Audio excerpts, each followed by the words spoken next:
یہ جسٹس محسن کیانی صاحب ہیں تو سر ایک ہیئرنگ کے دوران انہوں نے کچھ بیان جاری کیے، مطلب ایز اے سائیڈ نوٹ کیس سے ان کا ایز سچ تعلق نہیں ہے، بٹ وہ کہتے ہیں عدلیہ، پارلیمنٹ اور انتظامیہ سمیت تمام ستون جو ہیں وہ گر چکے ہیں۔ اور سر بیان جو ہے وہ پھر اسپیکر قومی اسمبلی انہوں نے کہا یہ تو اسمبلی پہ حملہ ہے، تو ان کو بلایا جائے اور ان سے پوچھا جائے انہوں نے کیسے اتنا فریولس قسم کا ایک جو بیان ہے وہ جاری کر دیا، جس سے یقیناً اس تمام ادارے جو ہیں ان کی دلزاری بھی ہوئی ہے۔ اور اس کے بعد سے اس کے اوپر کیا اپڈیٹ ہے مجھے اس وقت نہیں پتا، بٹ یہ بیان انہوں نے کسی پروسیڈنگ کے ضرور دہرایا ضرور ہے۔ ویسے تو ظاہر ہے اسمبلی کا استحقاق ہے، وہ اگر اوفینس لے لیتی ہے اس طرح کی بات کا تو وہ پوچھ سکتی ہے کسی بھی شخص سے کہ آپ نے ایسی بات کیوں کی۔ اچھا، اب مسئلہ یہ ہے کہ سیاستدان ایک دوسرے کے اوپر اس سے بہت بڑے بڑے الزامات لگاتے ہیں، لیکن مجھے یہ بھی بات سمجھ میں آتی ہے کہ ایک جو جج ہے اس کا جو سٹیچر ہے، پوری دنیا میں کیس تو جیسے یہ چل رہا تھا کسی سی ایس ایس کے پرچوں کا، جس میں انہوں نے ایک سائیڈ ریمارک یہ دیا کہ یہ ستون گر چکے ہیں،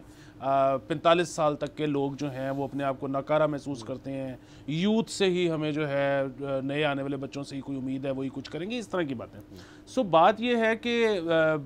پوری دنیا میں جج کے منہ سے نکلا ہوا ایک لفظ جو ہے وہ بہت قیمت رکھتا ہے،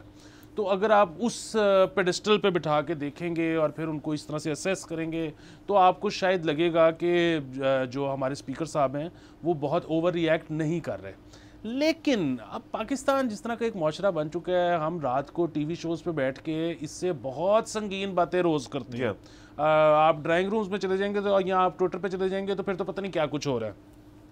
تو اس میں جو ہے، اور پھر اگر یہ آپ کہتے ہیں کہ جی کیونکہ جج کی طرف سے یہ بات ہے، یہ تو ہمارے یہاں تو مثالیں ہیں کہ آپ سائیڈ نوٹ کی یا ریمارک کی بات کر رہے ہو، یہاں پہ ججمنٹس کے اندر شاعریاں لکھی گئی ہیں، گاڈ فادر کوٹ ہوا ہے، گاڈ فادر فلم کوٹ ہو گئی ہے، تو اس طرح سے اگر آپ دیکھیں تو اتنی کوئی بڑی بات نہیں ہے۔ اچھا، اب ذرا تھوڑا سا اگر آپ اجازت دیں سائیڈ ٹریک لینے کی، اور وہ یہ ہے کہ اس والے ایشو کو تو اب آپ سائیڈ پہ رکھ دیں۔ یہاں پر یہ جو ایک ہوتا ہے نا کہ لین دین کے تنازعات میں، جس کا اس سے کوئی تعلق نہیں، اگین ویسے ہی کہ کسی شخص نے کسی کے پیسے دینے ہیں، تو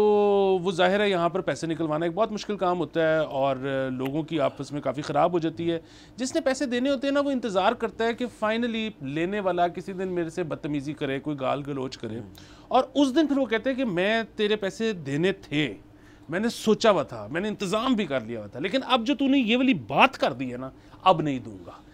یہ ایک بہت بڑا بہانہ ہوتا ہے کہ پیسے نہ دینے کا۔ تو یہ ہم جو اگین یہ جو ہے نا کہ تم نے فلانی بات کیسے دی، بھئی ہو گئی بات، بندہ بات کر رہا ہوتا ہے تو بیچ میں کچھ ہو جاتی ہیں، اتنا کوئی میرے خیال میں دل پہ لگانے والی بات نہیں ہونی چاہیے۔ سبسکرائب کریں اور بیل دبائیں تاکہ کوئی خبر رہ نہ جائے۔